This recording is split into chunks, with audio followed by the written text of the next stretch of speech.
Hey everyone, I'm Coach Henson, Coach Susan, whatever you want to call me. I'm here with Wesley Smil. He coached for boys wrestling. First of all, thank you for taking the time to speak with me.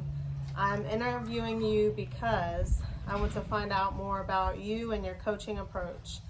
I think you're an ideal coach for this interview because success to me doesn't always have to do with how long you coached or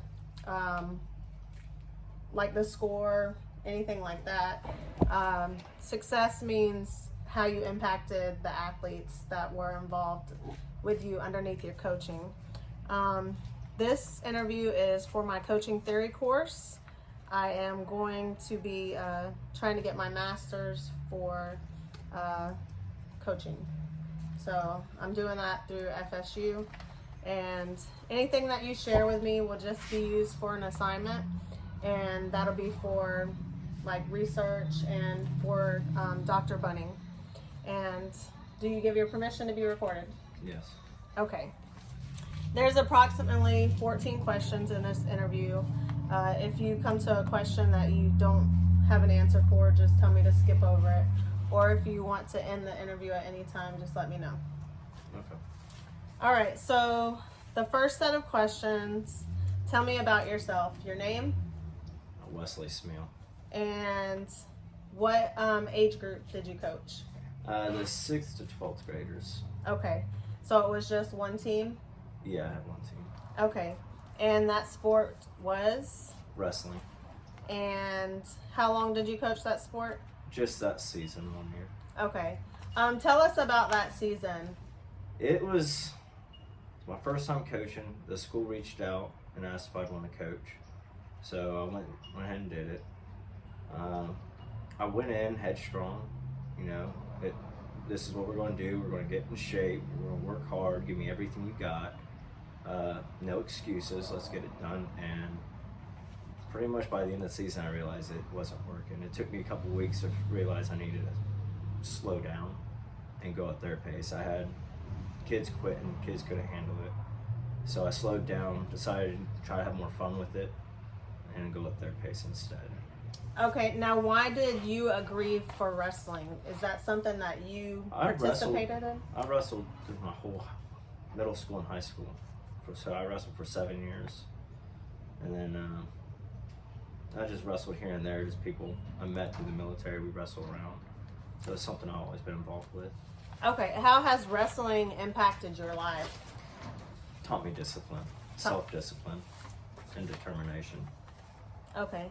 As a coach, when you hear the word coach, what does that mean? The first three things that come to your mind. Well, pretty much what I think of my old coach. He was a teacher, he was a mentor, and he was a leader, So, like a role model, someone I looked up to, wanted to be better than.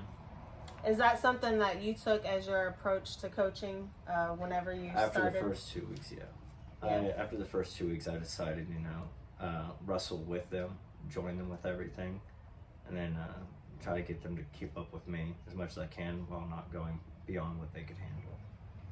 Now, whenever I say coach, you said your old coach. That was a wrestling coach? Yeah. Any other coaches that you looked up to and you developed under? Coach Schmidt, he was my old wrestling coach, and he was my main wrestling coach. Coach K. Kokanowski, he was my first head wrestling coach when I was in 6th grade. But they ended up switching positions, and Coach K ended up coaching at a different school. So Coach Schmidt has been my head coach for about 5 years. And just the way he did things, we had fun. It took a few years, but we ended up having fun. And you got into coaching, you said, because the school reached out. With that wrestling, when did wrestling stop at the school? What do you mean, when the season ended? Or yeah, did wrestling kind of fade out after you quit coaching, or? From what I know now that that's what it feels like. From what I've been hearing, I don't think there's a team there at all. Right, there isn't wrestling, and I was just because basically this interview is about successful coaches, but my approach was trying to figure out why wrestling isn't successful now. not determining what happened, but like, what do you see, like your coaching style and everything, and then it kind of faded, like the program faded? Well, Does it have anything to do with coaching, or is it the students? well, I'll say kids these days they're not as disciplined as what it felt like when I was in high school. More opinionated, and they just need proper motivation. And that's what one thing I did is I motivated my wrestlers. So the 9 out of the 28, the 9 that actually stayed with me the whole season, I had 6 go to regionals my first year coaching. Okay. 6 kids that never been in sports. Well, I had 2 that been in sports before, but 6 kids. I brought them from they're losing their first few matches to they're going to regionals. And motivation, just having passion in the sport itself. Because I was a wrestler, I had passion for the sport. I wanted them to succeed. And having that in a coach who wants you to succeed for you, having that passion for the sport is what drove the kids to wanting to succeed. So that's really what success is about, taking something that was instilled in you and passing that on. Do you think that, you said the 9 out of 28, that's with you throughout everything? The others, do you think that they gave up, they didn't like the push?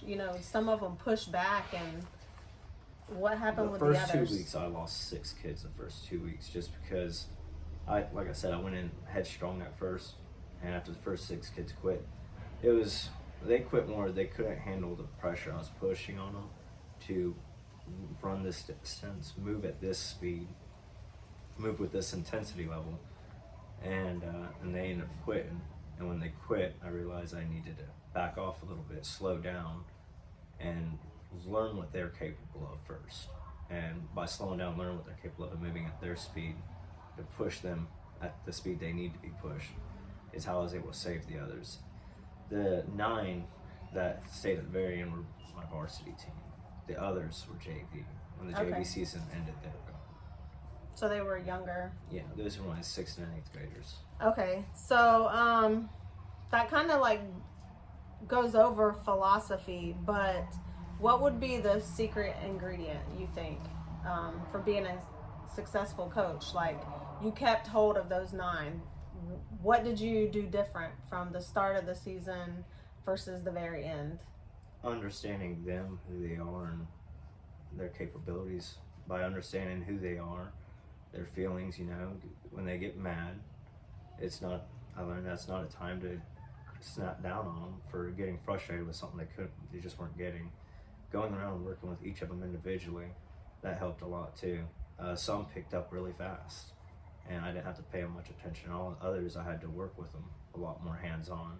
So being more personable with each athlete, learning them individually, that seemed to be the key thing for you? Yeah. Think back to a scenario that really impacted you as their coach, something that you enjoyed. Can you tell me about it?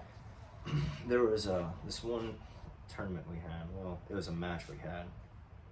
We already lost just because we just didn't have enough wrestlers. And but the fact that all of them went in there knowing that as a team we were going to lose no matter what, and they all went in there and gave it their all, and actually out of the 9, only 1 lost by a couple of points. They all came out super excited, and seeing them go in their losing situation, but even though they all won, we won. Well, to them, personally, we won. We lost a match, but we won personally. Okay, yeah, that's amazing. Think back to a time when you did not enjoy the coaching aspect of it. For me, it was the fundraising, the finances. Oh yes, I'll have The to agree. fundraising finances really felt like it really held me back. I had wrestlers borrowing headgear, wrestlers borrowing shoes, only just enough singlets, and when we did get a few nice new things, it really uplifted the team. But using old stuff, it brought down morality. But I did not like the finances end of it. The fundraising was, I was always trying to focus on teaching them, working with them. Come home, free time, I'm studying so I can learn more myself, so I can teach them more. Mm-hmm. I'm on the phone with other coaches from other schools, you know, just getting advice. And now I had to figure out what I was going to do to come up with more money too. Yeah. And so that was my least favorite thing about all of it. Yeah. So now, yeah, exactly. So you're going from coaching to trying to figure out. Work the books. Yeah. Yeah. That makes it more challenging. And then you have 9 out of 28. So how do you fundraise with just 9 kids? It was difficult. I mean, I ended up leaving it to the assistant coach because he was also coaching football too. Okay. So he knew more about the whole coaching and the booster club and all that stuff than I did. And so I let him, after a while, I just let him take over that, just because I didn't understand it. All right. What are 2 to 3 things that changed for you individually as a coach? Not thinking about the athletes, but how did coaching from the time you started till you finished, how was that for you? Well, What did you learn about yourself? one thing I learned about myself is I'm pretty bullheaded, stubborn. It taught me, you know, to be more understanding with people. You know, I can't have high expectations for everybody, you know. Taught me to slow down and let people work with what they have. So Not to force them to do what I want. in the time that you graduated and you competed at the high school level, and then when you went to go back and coach, the difference in the youth is what? Back when I did it, it's just, I don't know if it's because I'm older, but it felt like when I was in high school, the competition was harder. Everyone gave everything 100% of their heart, you know. And then as a coach going back in, just felt like half the kids in the gymnasium just didn't even have the heart to want to be there. You know, they're just going to compete and wanting to go home, just hang out with friends. For back when I was in it, everyone in there, at least 75% of the people in there were trying to win that first place. Mm-hmm. We weren't friends with each other. We didn't care for each other, most of all. We got along, but we stepped on the mat, we were enemies. And just didn't have that same feeling when I went back as a coach. And the kids are all, you know, kids from different schools hanging out with each other. They're going on the mat, they're taking it easy on each other because they're all friends, it felt like. And the heart to want to win, just didn't feel like they all had that. So really there's no competition amongst each other is what you're saying. Being That's friends, what it felt like. They're not pushing each other to be Yeah, better. it'd be like, well, me and my friend, you know, we leave it our all, still want to win. Leave everything on the mat, you know. And that's how it was for me. We could be best friends, but once we step on that mat, you know, one of us has to win, one of us is going to win, and I want to win. So, but now, well, when I coach, it just didn't feel like like my varsity team, the kids that really wanted it, you could see it in their eyes. When they stepped on that mat, they meant business. Other kids, you can see when they stepped on the mat, either they looked timid or like they didn't care to be there. And that's one thing I really wanted to work with my team was, you know, I wanted to make sure they had the heart to actually want to win.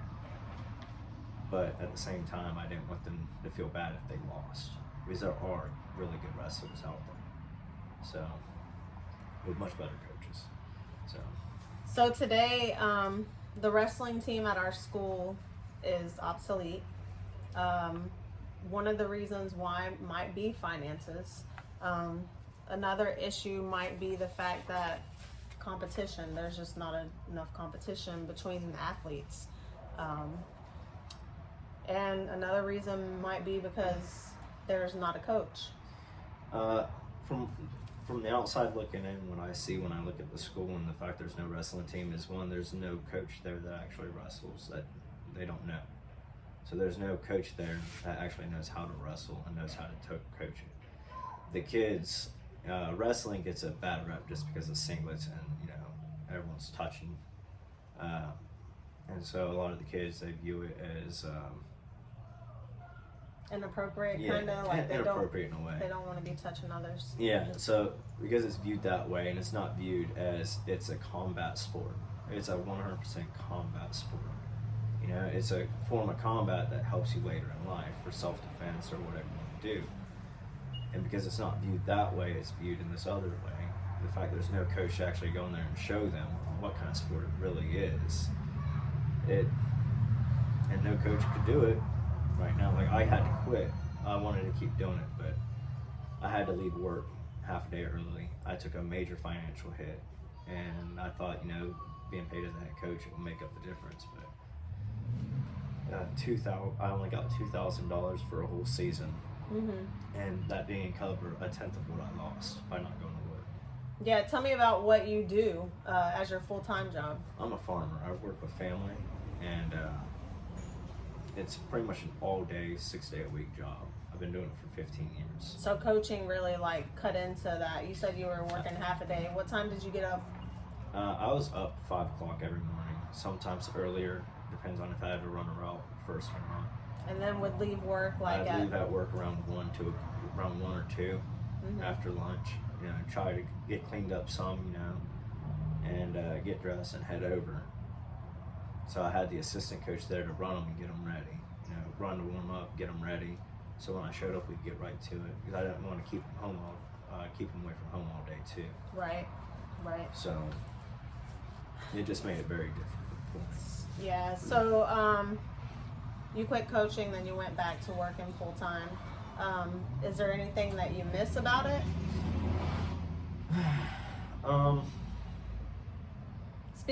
Not speaking in terms of money, but what I miss is seeing the kids succeed.